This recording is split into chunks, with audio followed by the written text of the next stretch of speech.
like my dexterous hands.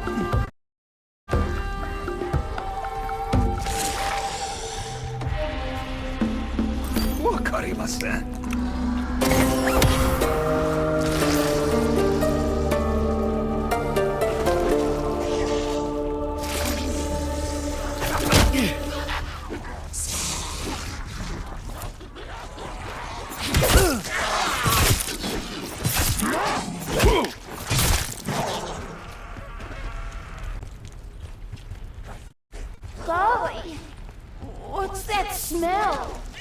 It's them! They stink!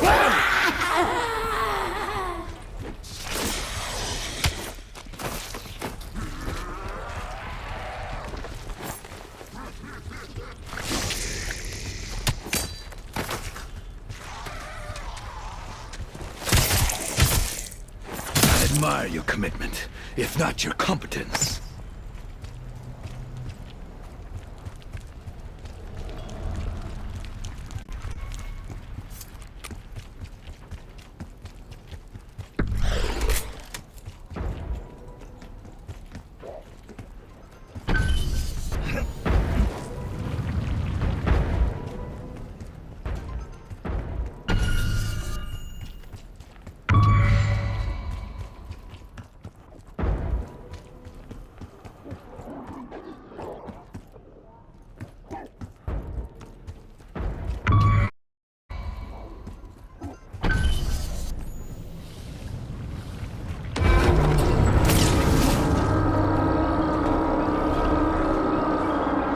Me, Nick, and the Nut, we all head around.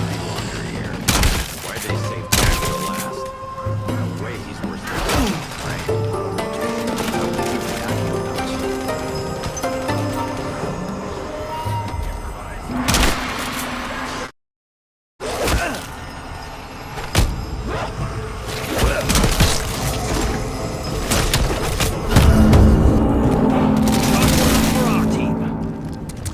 Some of us weren't pulling their weight.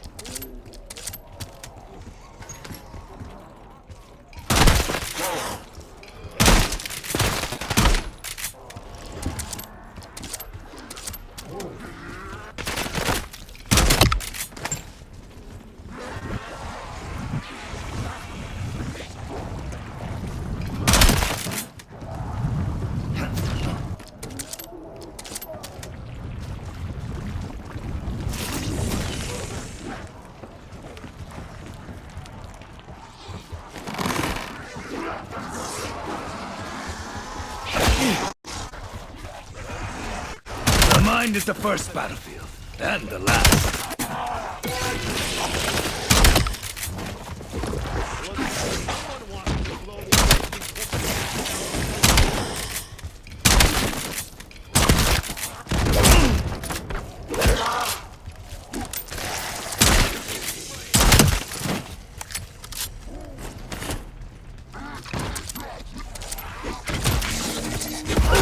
Double point!